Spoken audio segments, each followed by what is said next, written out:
দীর্ঘ ৬ বছরেও শরীয়তপুরে শেষ হয়নি ২৭ কিলোমিটার সড়কের সংস্কার কাজ। বেহাল সড়কে দুর্ভোগ যাত্রীদের। এ নিয়ে আরও খবর জানাতে যুক্ত হচ্ছেন সহকর্মী মিরাজ শিকদার। মিরাজ, যেমনটি জানতে পেরেছি আমরা ২৭ কিলোমিটার সড়কের সংস্কার কাজ ৬ বছরও শেষ হচ্ছে না। তো আসলে সড়কের এখনকার কাজের পরিস্থিতি কোন পর্যন্ত এবং যারা ঠিকাদার রয়েছেন তারা আসলে কাজের সবশেষ অগ্রগতি কি জানাচ্ছেন? জি আলিফ, আপনাকে ধন্যবাদ।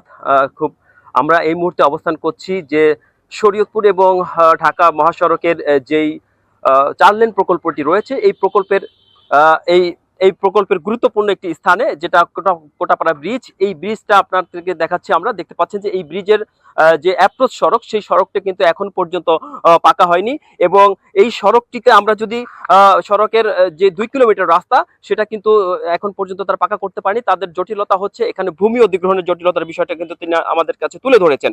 আর এই বিষয়টা আপনাদেরকে আরেকটু বিষয় জানিয়ে রাখতে চাই, সেটা হচ্ছে যে যেই শরীয়তপুরের যে ২০০১ সালে কিন্তু ২০২১ সালের এই ৪ লেনের প্রকল্পটা কিন্তু শুরু হয় এবং এটাকে কিন্তু বিশেষ করে ২৭ কিলোমিটার সড়ক ৪ লেন উন্নীত করার জন্য ৩টি ভাগে কিন্তু তারা প্যাকেজে কিন্তু তারা ভাগ করেছে। এবং ৩টি প্যাকেজের মধ্যে ইতোমধ্যে ২টি প্যাকেজ সম্পন্ন হলেও আরেকটি প্যাকেজ কিন্তু এখন অসম্পূর্ণ রয়ে গেছে। এর মূল কারণ হচ্ছে যে এই সম্প্রসারণের জন্য যে প্রায় ১০৫ হেক্টর জমি অধিগ্রহণের যে উদ্যোগ নেওয়া হয়, সেই উদ্যোগ কিন্তু এখনো থমকে আছে। সেই অধিগ্রহণের সমস্যা জটিলতার কারণেই কিন্তু তারা এই ৬ কিলোমিটার রাস্তা এখন পর্যন্ত তারা এখন ঠিক করতে পারছে না। ফলে এই অংশ জুড়ে সৃষ্টি হচ্ছে বিভিন্ন জায়গায় খানাখন্দ এবং ঝুঁকি নিয়ে যাত্রীবাহী বাস, ট্রাক, পণ্যবাহী যান ও ব্যক্তিগত গাড়িকে চলাচল করতে হচ্ছে। একটি গাড়ি অন্যদিকে সাইড দিতে গেলেই ঘটছে দুর্ঘটনা, তৈরি হচ্ছে দীর্ঘ যানজট। এতে ঘন্টার পর ঘন্টা সড়কে আটকে থাকছেন যাত্রীরা। শুধু শরীয়তপুর নয়, মাদারীপুর, বরিশাল, চাঁদপুর ও বিভিন্ন জেলার মানুষ এই সড়ক ব্যবহার করেই কিন্তু তারা তাদের যেই সংযোগ সড়ক, তারা এখান দিয়ে কিন্তু তারা প্রতিনিয়ত যাতায়াত করছে হাজারো যানবাহন।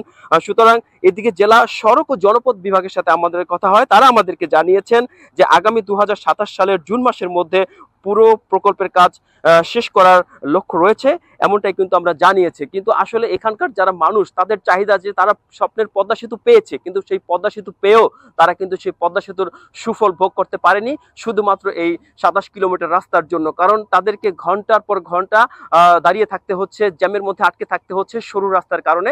কারণ একটি গাড়ি যখন এখান দিয়ে পাস করে, আরেকটি গাড়ি সাইড দিতে গেলে তাকে বন্ধ করে রেখে তারপরে কিন্তু তাদেরকে সাইড দিতে হয়। পাশাপাশি যে খানাখন্দগুলো আছে, এখান দিয়ে বিশেষ করে অ্যাম্বুলেন্স এবং রোগীদের যাতায়াত, সেটা আসলে খুবই দুরূহ এবং কষ্টসাধ্য।